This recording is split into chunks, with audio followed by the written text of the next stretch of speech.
बिस्मिल्लाहिर्रहमानिर्रहीम। अस्सलाम वालेकुम। आप उसामा गाजी यूट्यूब चैनल देख रहे हैं। इसमें कोई शक नहीं कि इसराइल बड़े पैमाने पर हमले कर रहा है फ़लस्तीनियों पर, निहत्ते फ़लस्तीनियों पर, और जुल्म बढ़ता चला जा रहा है। लेकिन फ़लस्तीनियों की बहादुरी दुनिया देख रही है और हैरान हो रही है। उनके जज्बे को सलाम है कि जिस तरह से उन पर मिसाइल बरसाए जा रहे हैं और जिस तरह से उन पर जुल्म किया जा रहा है, उसके बावजूद उनके दिल में आज़ादी की उमंग, आज़ादी की ख्वाहिश, इसको ख़त्म नहीं किया जा सका। उनमें ईमान के जज्बे को ख़त्म नहीं किया जा सका। और जिस तरह से उनको ग़ुलाम बनाने की मुसलसल कोशिश हो रही है इसराइल की तरफ से कि ना उनको मजहबी आज़ादी हासिल हो, बस जिस तरह इसराइल कहे वो उसी तरह ज़िंदगी गुजारें।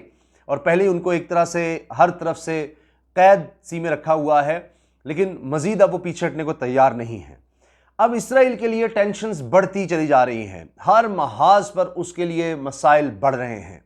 अगरचे उसके पास असलहे की भरमार है, जदीद तरीन असलहा है और अमेरिका की सपोर्ट है। सबसे बड़ी चीज़ उसके लिए ये है, हमेशा से अमेरिका उसके साथ खड़ा रहा है और इस दफ़ा भी ऐसा नज़र आ रहा है। लेकिन अब अमेरिका में भी उसके खिलाफ, इसराइल के खिलाफ आवाज़ें उठने लग गई हैं। उस बारे में भी मैं आपको बताऊँगा। पहले हम बात करते हैं कि इमरान खान साहब ने जिस तरह से मुख्तलिफ ममालिक के सरबराहान को फ़ोन किया है। तैयब उर्दवान से बात हो चुकी है, सऊदी बादशाह शाह सलमान से बात हो चुकी है, और सबसे अहम इस वक्त बात है जो फ़लस्तीन के सदर महमूद अब्बास से बात हुई है इमरान खान साहब की। और जो स्टेटमेंट ऑफिशियली जो सामने आई है उसमें इमरान खान साहब ने पाकिस्तान की तरफ से कहा है कि हम हर तरह की मदद करने को तैयार हैं, हर तरह की मदद करने को तैयार हैं फ़लस्तीन की। हम फ़लस्तीन के साथ खड़े हैं और जिस तरह से फ़लस्तीनियों पर जुल्म हो रहा है और इसराइल की तरफ से जारहियत हो रही है, हम इसके ख़िलाफ़ हैं और जो कुछ भी हमसे हो सकेगा हम करेंगे। इस पर फ़लस्तीन के सदर महमूद अब्बास ने पाकिस्तान का वज़ीर-ए-आज़म का शुक्रिया अदा किया है। और इसी तरह से सदर पाकिस्तान डॉक्टर आरिफ अलवी की भी बात हो चुकी है फ़लस्तीनी सदर से। तो उनके लिए ये ऑफ़र कि पाकिस्तान कह रहा है कि हम हर तरह की मदद को तैयार हैं और हम सख्ती से मजम्मत करते हैं, ये बड़ी अहम बात है। और फ़लस्तीन ज़ाहिर है इसीलिए इसको सराह रहा है कि हम सपोर्ट कर रहे हैं। अच्छा, एक बात जो मेरी नज़र से गुजरी बड़ी दिलचस्प थी, क्योंकि बहुत से लोगों के जहनों में सवाल आएगा कि जी पाकिस्तान जब भी कह रहा है कि हर तरह की मदद के लिए तैयार है तो इससे क्या मुराद है। आगे मैं आऊँगा जो ऑफिशियली ज़ाहिर है जो बातें हो रही हैं, चाहे वो इसी के प्लेटफॉर्म पर हों। तैयब उर्दवान की स्टेटमेंट बहुत बहुत बहुत अहम है और इसको बहुत ज़्यादा डिस्कस किया जा रहा है कि हम हर हद तक जाएंगे। वो मैं स्टेटमेंट आपको पढ़कर सुनाऊंगा। इसी तरह से सऊदी अरब की तरफ से जिस तरह से कहा गया है, हंगामी इजलास ओआईसी का बुला लिया गया है इतवार को अब, और अब जिस तरह से आज इजलास होगा तो वो भी बड़ा अहम है।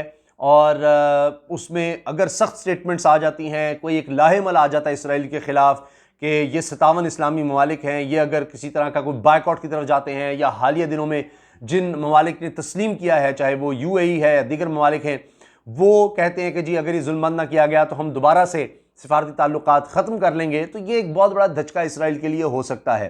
फिर पहले उसकी प्रोडक्ट का बायकॉट, हर तरह की उसकी जो कंपनीज़ हैं, मल्टीनेशनल कंपनीज़, उनका बायकॉट। तो ये आज की दुनिया में सबसे बड़ा धचका इकॉनमी का होता है। 57 इस्लामी ममालिक यानी तकरीबन 1.5 अरब आबादी यह हिलाकर रख सकती है इसराइल को। और बाकी मिलकर एक फोर्स का इशारा भी अगर दे दिया जाए कि जिस तरह से हमें क़िबला अव्वल अजीज़ है, इसके लिए हम मिलकर एक फोर्स भी आगे बना सकते हैं। तो इस तरह की अगर स्टेटमेंट्स ही आ जाए पहले यानी शुरू में पहले कदम के तौर पर, तो यही बहुत बड़ा धचका होगा, चूँकि बड़ी सीरियस बातें हो रही हैं, मुसलसल फ़ोन कॉल्स चल रही हैं। अच्छा, एक जो चीज़ मेरी नज़र से गुजरी एक अहम शख्सियत की, तो उन्होंने ये कहा कि जी आज़रबाईजान में भी पाकिस्तान ने फ़ौजी नहीं भेजे थे। कहा यह गया कि जी आज़रबाईजान में भी फ़ौज नहीं भेजी, जबकि आर्मीनिया ये इल्ज़ाम लगाता रहा कि जी वो पाकिस्तानी यहाँ पर कमांडोज़ आए हैं, पाकिस्तानी फ़ौजी हैं, जिसकी वजह से हमें शिकस्त हुई है।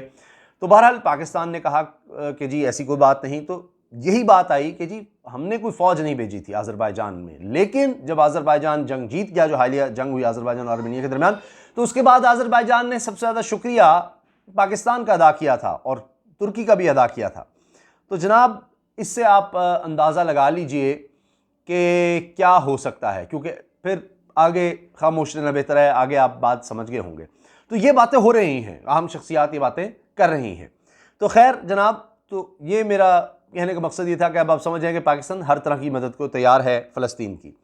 अच्छा, अब आ जाते हैं तैयब उर्दवान के बयान पर, और उसके बाद मैं आपको OIC का बताऊंगा और अमेरिका में जो आवाज़ें उठ रही हैं अमेरिका पर। यह तकरीबन 40 साल में पहली दफ़ा हुआ है और वहाँ के माहिरीन इस बारे में क्या कह रहे हैं इस पर भी हम बात करेंगे।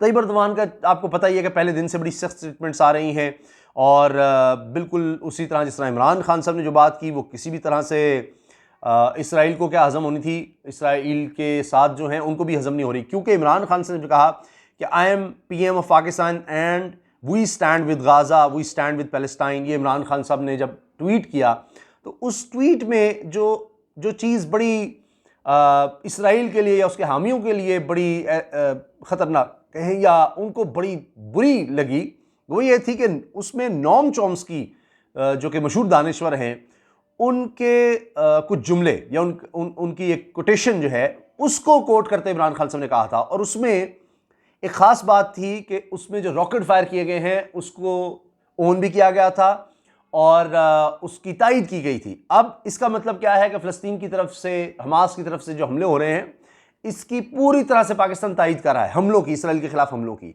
ये बहुत ख़ास बात है।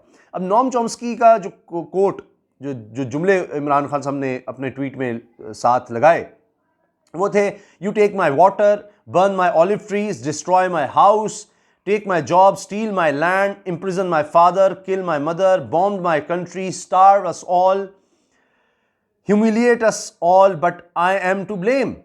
I shot a rocket back. Noam Chomsky, यानी तुमने मेरा पानी ले लिया, मेरे जैतून के दरख्त जला दिए, मेरे घर तबाह कर दिए, मेरा रोज़गार छीन लिया, मेरी ज़मीन छीन ली, मेरे बाप को कैद किया, मेरी माँ को कत्ल किया, मेरे मुल्क पर बम गिराए, बमबारी की, हमें कहत से मारा, भूखा मारा और हमें बेइज्जत किया, लेकिन कसूर हमारा ही है। यानी ये फ़लस्तीनियों की आवाज़ के तौर पर कह रहे हैं। तो कहा कि आई शॉट अ रॉकेट बैक, तो बस मैंने एक जवाब में एक रॉकेट फिर फेंक ही दिया। तो ये मतलब आप सोचिए कि जो फ़लस्तीन के बड़े हामी भी हैं वो भी, जब उनसे मैंने खुद देखा कि मुख्तलिफ शोज़ में, हत्ता कि BBC में गालिबन फ़लस्तीन के लोगों से भी जब बात हो रही थी, जो उनके सरकारी लोग हैं, कि जी क्या आप रॉकेट की हिमायत करते हैं जो रॉकेट अटैक हो रहे हैं, तो वो यही जवाब दे रहे थे कि जी आप हमसे रॉकेट्स का पूछते हैं, जो इसराइल की तरफ से मिसाइल मारे जा रहे हैं, जो निहत्ते लोगों को शहीद किया जा रहा है, उसकी बात क्यों नहीं करते। तो ये कह रहे थे।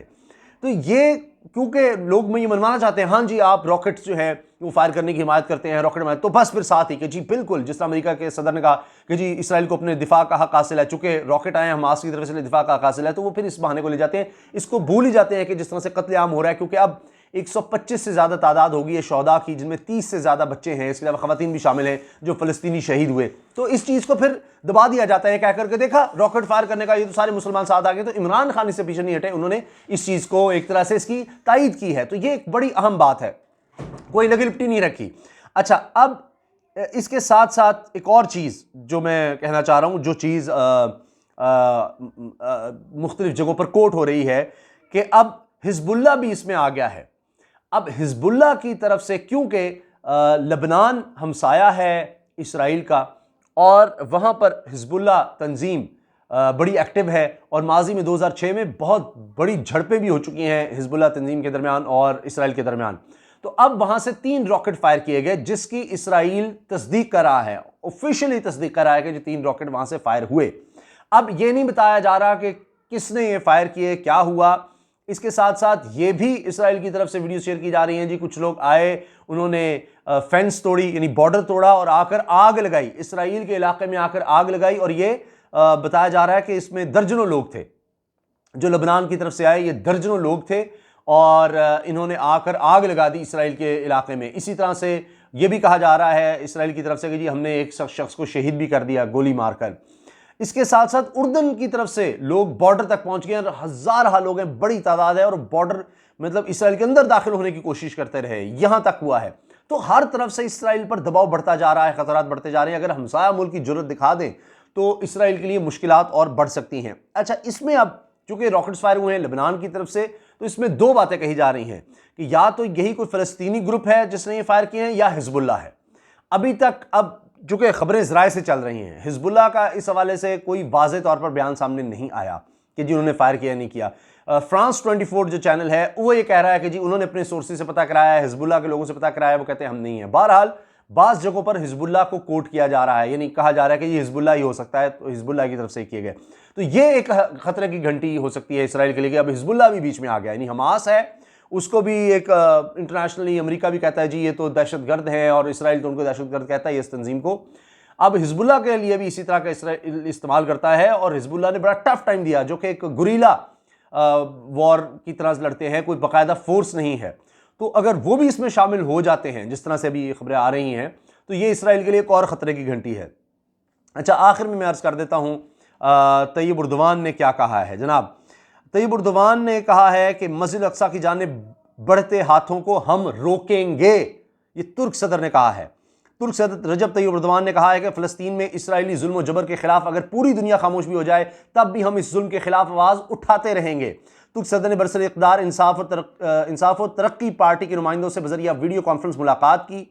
इन्होंने कहा कि शामी सरहद के करीब जिस तरह से हमने दहशतगर्दों का रास्ता रोका, इसी तरह मस्जिद अल-अक़सा की जानिब बढ़ते हुए हाथों को हम रोकेंगे। अब उसमें तो असले का इस्तेमाल हुआ, उसमें तो बाकायदा यानी एयरफोर्स का भी इस्तेमाल हुआ। तो अब आप सोच लीजिए, वो वाज़े तौर पर पैगाम दे रहे हैं तुर्की के सतह उर्दवान। तो ये भी हमने रखना है कि वो पाकिस्तान से भी बात कर चुके हैं, वो सऊदी अरब से भी बात कर चुके हैं, और सऊदी अरब फिर हंगामी तौर पर इतवार का जो आज का इजलास है बुला चुका है OIC का। अच्छा, आगे तय्यब उर्दवान कह रहे हैं, यानी ये बड़ी अहम बात है कि जिस तरह से हमने शामी सरहद के करीब जिस तरह से हमने दहशतगर्दों का रास्ता रोका, इस तरह मस्जिद अल-अक़सा की जानिब बढ़ते हुए हाथों को हम रोकेंगे। इसमें कई तुर्क फौजी शहीद भी हुए हैं, ये भी आपको ज़हन में रखना है। फिर आगे तय्यब उर्दवान ने कहा, मैंने बाज़ आलमी रहनुमाओं से रब्ता किया जिन्होंने हमारे मौक़िफ़ की मुकम्मल तायद की है। बाज़ रहनुमाओं से मैंने रब्ता किया जिन्होंने हमारे मौक़िफ़ की मुकम्मल तायद की है। अब बाज़ रहनुमाओं में इमरान खान भी हैं, दीगर भी हैं, इन्होंने वैसे अफ़गानिस्तान, नाइजीरिया, बहुत से ममालिक से तय्यब उर्दवान ने भी रब्ता किया है। तय्यब उर्दवान ने कहा कि इसराइल के फ़लस्तीनी शहरों और अल-कुद्स में बरपा मज़ालिम के खिलाफ आवाज़ उठाना नामूस इंसानियत का फ़र्ज़ है। इसराइल की जानिब से बहाए जाने वाले खून पर खामोश रहने वालों को ये याद रखना चाहिए कि एक दिन इन पर भी ये वक्त आ सकता है, यानी हमसायों को भी सोचना चाहिए कि ये वक्त उन पर भी आ सकता है। तुर्क सदर का कहना था कि अल-कुद्स मुसलमानों के साथ साथ मसीहियों और यहूदियों के लिए भी मुक़द्दस मकाम है, जहाँ इसराइल नामी दहशतगर्द रियासत ने इंसानियत सोजी की तमाम हदें दूर कर ली हैं। मैं कौम आलम से मुतालबा करता हूँ कि वो बिला इम्तियाज़ इसराइली जारियत के ख़िलाफ़ मुत्तहिद हो जाएँ। यहाँ भी जनाब वाज़े इशारे हैं। ये हमें ज़हन में रखना है कि ये नहीं होता कि स्टेट के जो लेवल के लोग हैं वो बाकायदा कोई ऐलान जंग कर दें। इस तरह की स्टेटमेंट आपको ईरान की तरफ से भी इस तरह की स्टेटमेंट्स नज़र आएंगी इसी किस्म की। तो यानी वो इशारा शाम का अगर दे रहे हैं, वहाँ तो बाकायदा असला इस्तेमाल हुआ है, फोर्स, एयर फोर्स तक इस्तेमाल हुई है, ग्राउंड फोर्स इस्तेमाल हुए हैं, हर तरह का वहाँ पर जदीद तरीन यानी जंगी साजो सामान या जंगी अमली इस्तेमाल हुई है। तो वो ये इशारा बड़ा वाज़ेह है। अच्छा जनाब, आखिर में मैं जो चीज़ अर्ज़ करना चाह रहा हूँ वो है अमेरिका में जो बरसर इक़्तिदार पार्टी डेमोक्रेट, उसके लोग भी उनके अरकान भी, डेमोक्रेट्स भी बहुत ज़्यादा आवाज़ उठा रहे हैं पहली दफ़ा इसराइल के खिलाफ। वो कह रहे हैं जी फ़लस्तीन के आप हमास की बात करते हैं, जो इसराइल जारियत कर रहा है उसकी बात क्यों नहीं की जाती। कई लोग रोए हैं और ये पहली दफ़ा हुआ है। वहाँ के माहिरीन ये कह रहे हैं, मैंने खुद पढ़ा है, मैं आपको बता रहा हूँ, आप ये चीज़ चेक कर सकते हैं। और वॉइस ऑफ अमेरिका जो अमेरिका का चैनल है, वॉइस ऑफ अमेरिका ने इस चीज़ को कोट किया है कि कभी भी अमेरिका में इस तरह की आवाज़ें, इतनी ज़्यादा आवाज़ें नहीं उठी इसराइल के खिलाफ, क्योंकि दिहाइयों से हमेशा स्याह सफ़ेद जो मर्जी होता रहे, अमेरिका हमेशा इसराइल की हिमायत करता रहा है। ये उसकी फॉरेन पॉलिसी का हिस्सा है। वो अब भी अरबों डॉलर, 4 अरब डॉलर तो हाल ही में उन्होंने इसराइल की मदद की है, 8 अरब डॉलर मजीद उन्होंने कहा है। तो वो हमेशा से अरबों डॉलर, सबसे ज़्यादा अगर किसी मुल्क में पैसा बहाया अमेरिका ने, उसको दिया है, उसको सपोर्ट किया, तो इसराइल है। और 40 साल बाद, कम से कम 40 साल में ऐसा कभी नहीं देखा गया जिस तरह के मुजाहरे हो रहे हैं इसराइल के खिलाफ अमेरिका के अंदर, और जिस तरह से वहाँ पर बरसर इक़्तिदार पार्टी के लोग, उसके अरकान, यानी वहाँ के मुकन्ना में, यानी वहाँ की असेंबली जिसको आप कह लें, वहाँ पर आवाज़ उठा रहे हैं, बोल रहे हैं, ऐसा कभी नहीं हुआ। तो ये भी एक प्रेशर आ रहा है। और जिस तरह चीन और रूस मैदान में आ गए हैं। अब पहले तो अमेरिका ने किया कि जुमे को सिक्योरिटी काउंसिल का, अक़वाम मुत्तहिदा सिक्योरिटी काउंसिल का इजलास होना था, वो रुकवा दिया अमेरिका ने। लेकिन अब इतवार को कहा गया है, चीन और रूस वाज़े तौर पर स्टेटमेंट दे रहे हैं, इसराइल के खिलाफ शदीद इसराइल की मजम्मत कर रहे हैं। तो ये परमानेंट मेंबर हैं सिक्योरिटी काउंसिल के, 5 परमानेंट मेंबर्स में से ये हैं।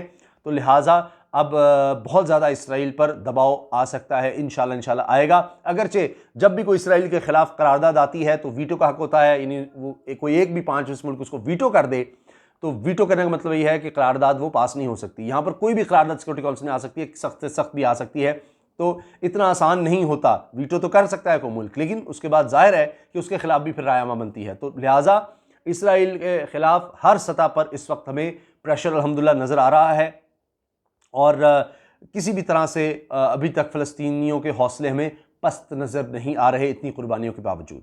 इजाज़त दीजिए, अल्लाह हाफ़िज़। पाकिस्तान जिंदाबाद।